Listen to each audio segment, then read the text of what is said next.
Los derechos de la infancia no se inscriben en la arena porque se los lleva el agua cuando sube la marea. Que no se olviden en libros cerrados por mucho tiempo. Que no se digan al aire porque los arrastre el viento.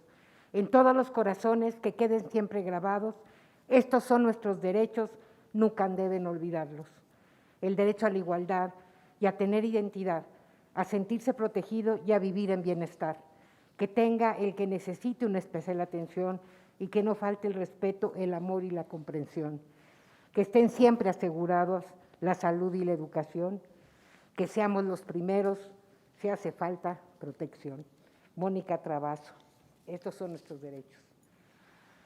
Buenas tardes a todas, todos y todos quienes nos acompañan el día de hoy en la sede de la Comisión de Derechos Humanos de la Ciudad de México y a quienes nos siguen a través de la transmisión en vivo en nuestras redes sociales con motivo de la presentación de la Recomendación 10/2022 sobre la omisión de garantizar el interés superior, así como el derecho al acceso a la justicia de niñas y niños que han sido víctimas de violencias.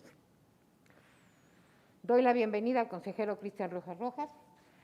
Saludo y les doy la bienvenida a Bárbara Margarita Ortigosa Sequeiros, a Mariela Albarrán Duarte y a Grea Litia Moreno Banda, víctimas reconocidas en la Recomendación 10/2022, mismas que acompañan a sus hijos e hijas, víctimas directas en su lucha por el acceso a la justicia.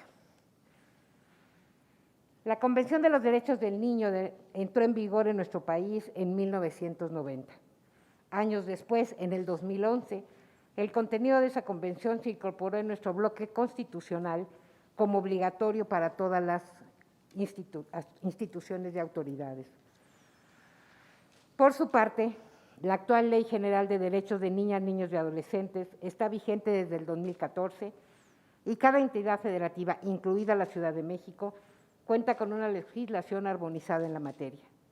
Sumado a ello, a partir del año en que la reforma constitucional en materia de derechos humanos entró en vigor en el 2011, la Suprema Corte de Justicia de la Nación ha emitido al menos 157 criterios interpretativos tan solo en materia constitucional sobre el interés superior de la niña y los niños, ya sea como derecho, como principio o como norma de procedimiento. No obstante todo lo anterior, se puede afirmar sin error equivocarse que en el servicio público no ha permeado el conocimiento técnico necesario que se traduzca en poner en práctica el contenido tanto de los principios rectores de la Convención, incluido el interés superior de la niñez, como su catálogo de derechos o su interpretación en el día a día con motivo de los trámites, garantías y asuntos en que niñas, niños y adolescentes están involucrados. Son 4 los principios rectores de este instrumento internacional: interés superior, desarrollo y supervivencia, participación y no discriminación. Cada uno de estos cuenta con pautas concretas para la satisfacción de derechos de ese grupo de atención prioritaria y, de nuevo, aún son pocos procedimientos los que han adecuado para satisfacer dichos estándares, aun cuando exista el diseño orgánico institucional para garantizar el derecho de niñas y niños. Sobre el mundo adulto en general y las autoridades públicas en particular, recae la obligación de proteger de manera reforzada a niñas, niños y adolescentes. Derivado de ello, en el país existe una red de procuradurías de protección de niñas y niños y adolescentes encargadas de trabajar con la Fiscalía para el cumplimiento de dichos principios en el marco de cualquier investigación ministerial. En la práctica, pareciera que tales mecanismos no son efectivos para el respeto a los derechos de niñas, niños y adolescentes a ser escuchados, a participar en todo aquello que les afecte, acceder a información en función de su autonomía progresiva para participar y a que su opinión sea tomada en cuenta.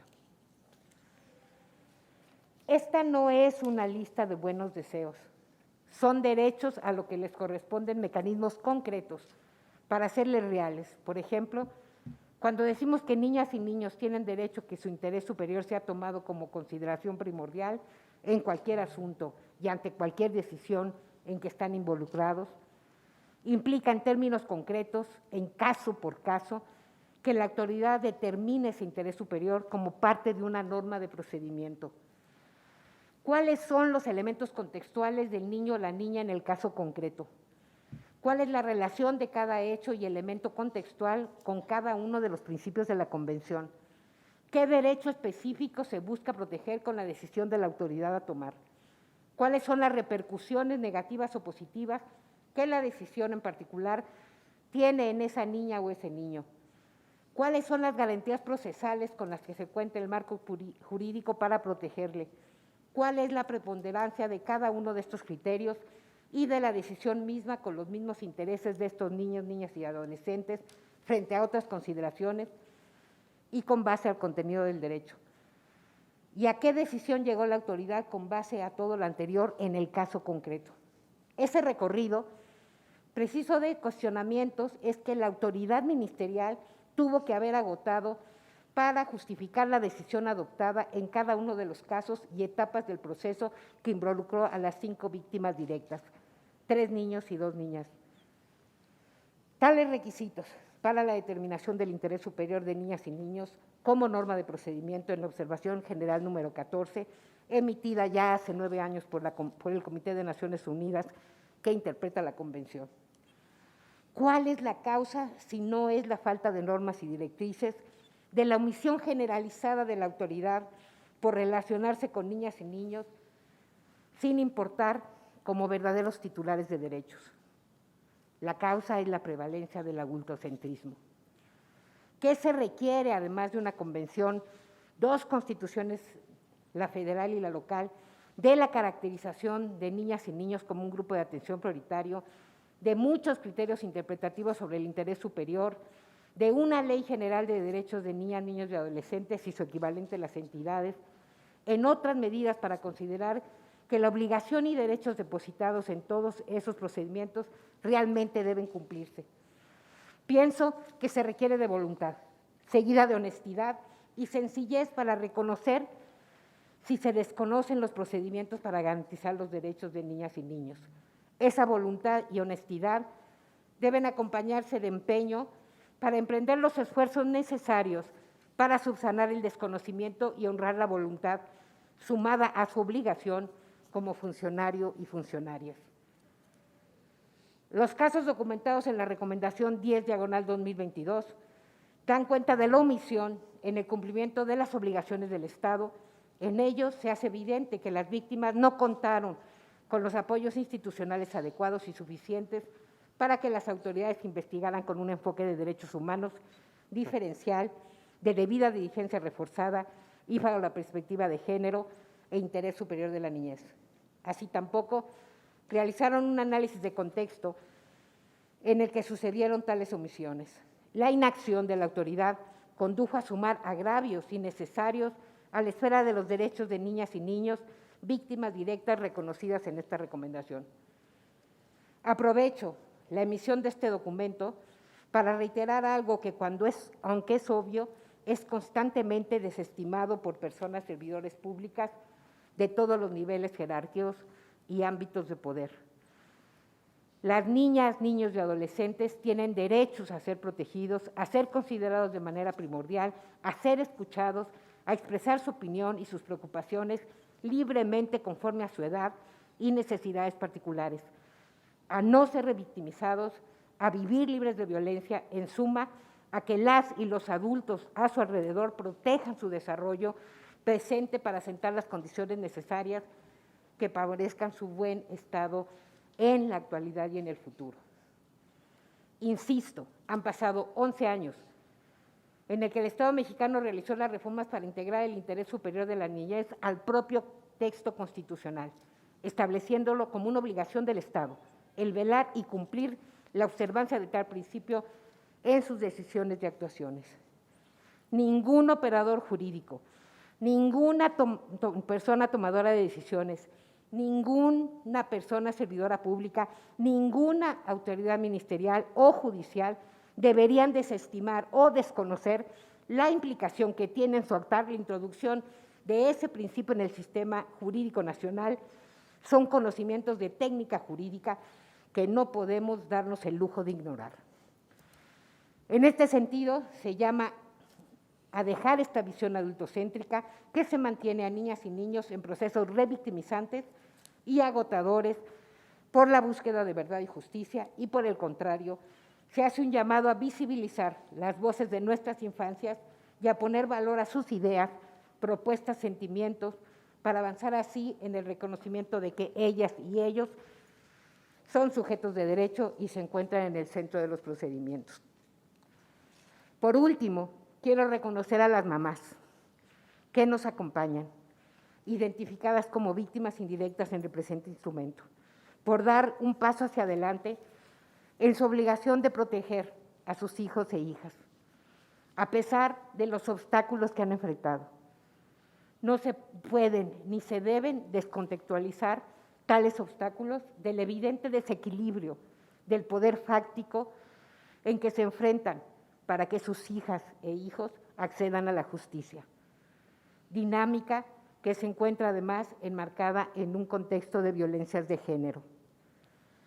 En función a lo anterior y con base a los hechos documentados por la Cuarta Visitaduría General, la Comisión de Derechos Humanos de la Ciudad de México dirige la recomendación 10/2022 a la Fiscalía General de Justicia de la Ciudad de México en su calidad de autoridad responsable y establece como puntos recomendatorios los siguientes.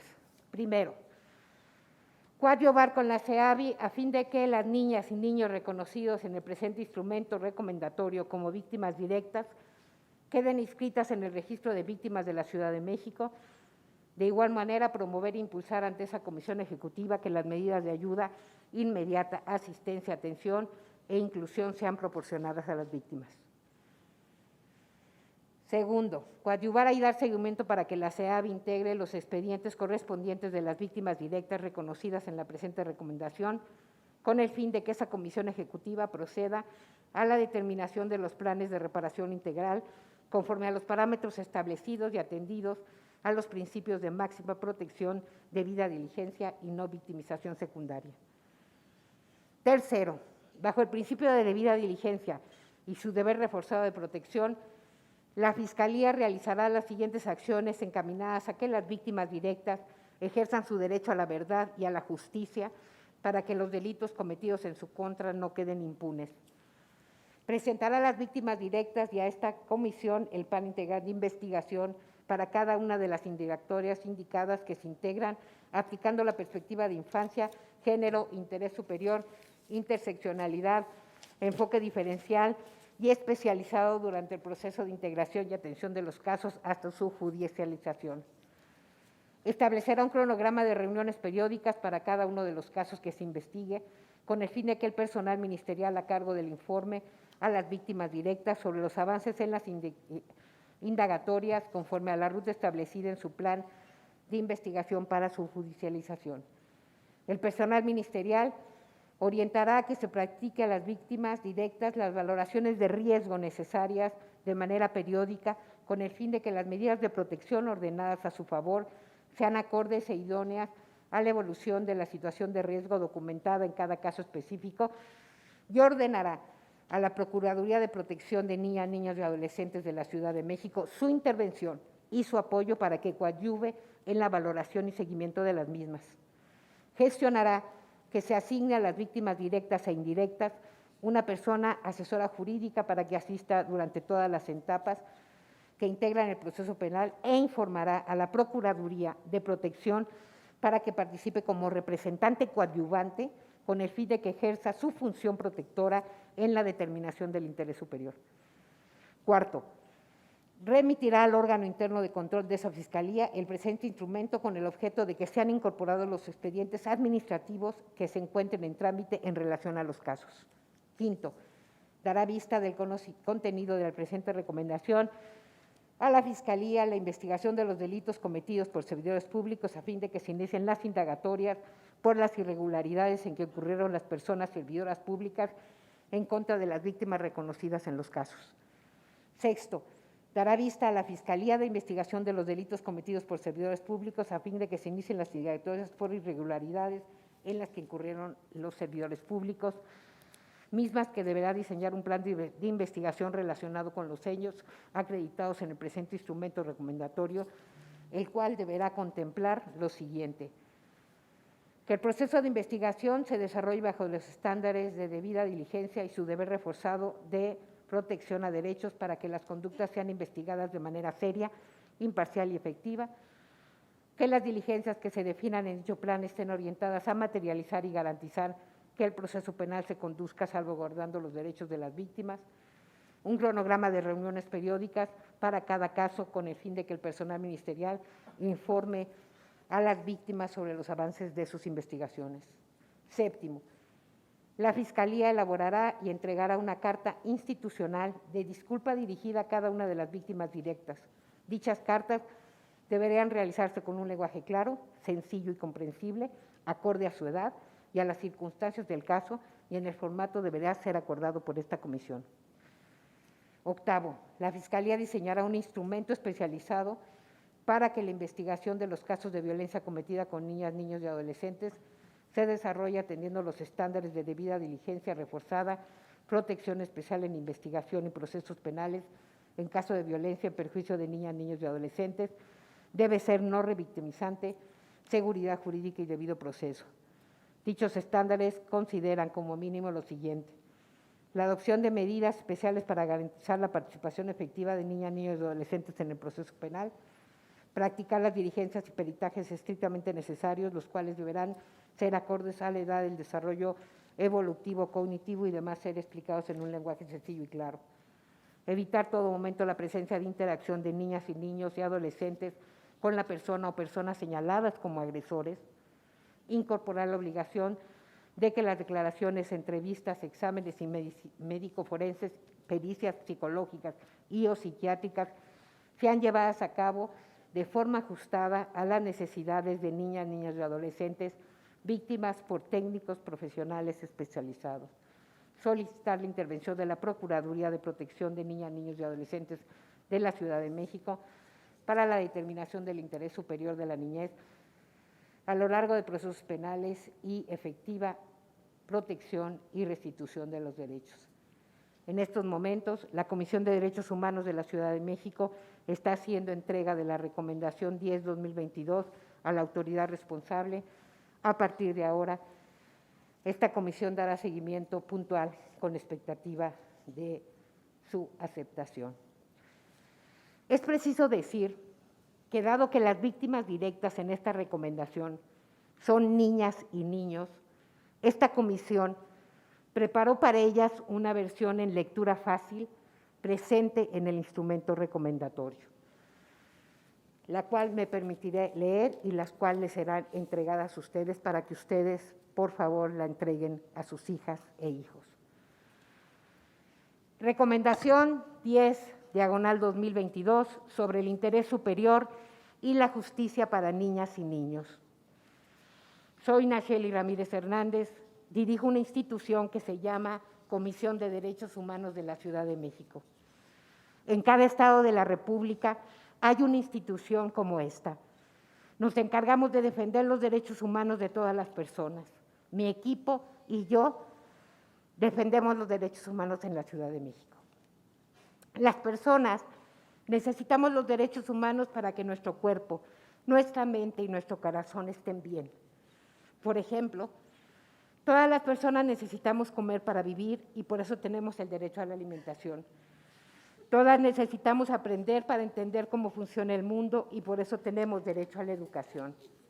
Voy a retomar la lectura de la versión sencilla y lenguaje sencillo para los niños de su recomendación.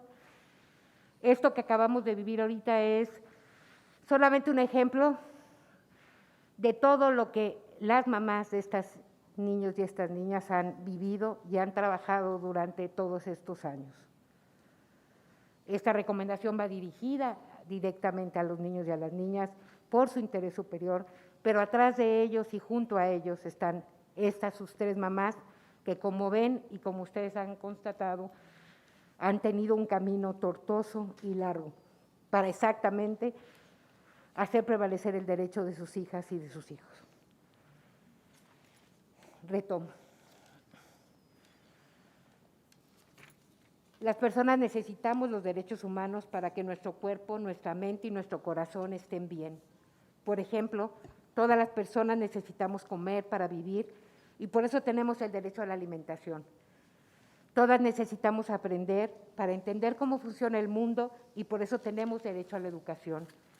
Además, las niñas y los niños, como tú, tienen derechos especiales, como jugar, crecer y ser felices.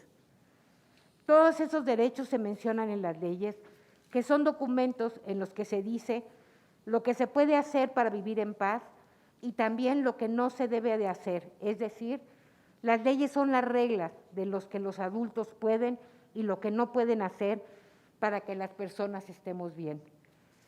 A veces, las personas a las que nos toca hacer cumplir las reglas para que estemos bien, no lo hacen o hacen lo contrario. Y con eso lastiman a otras.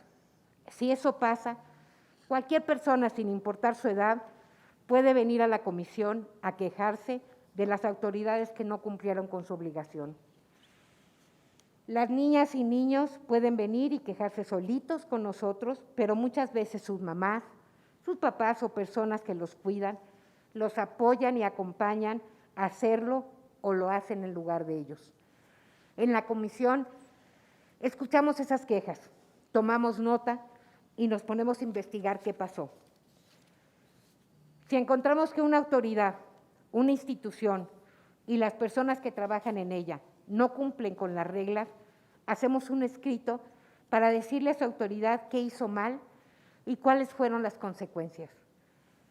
Ese escrito se llama recomendación y cada una tiene un número y el año en que le hicimos.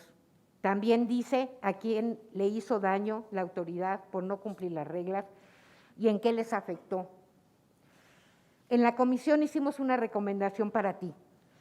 Es la número 10 de este año, 2022.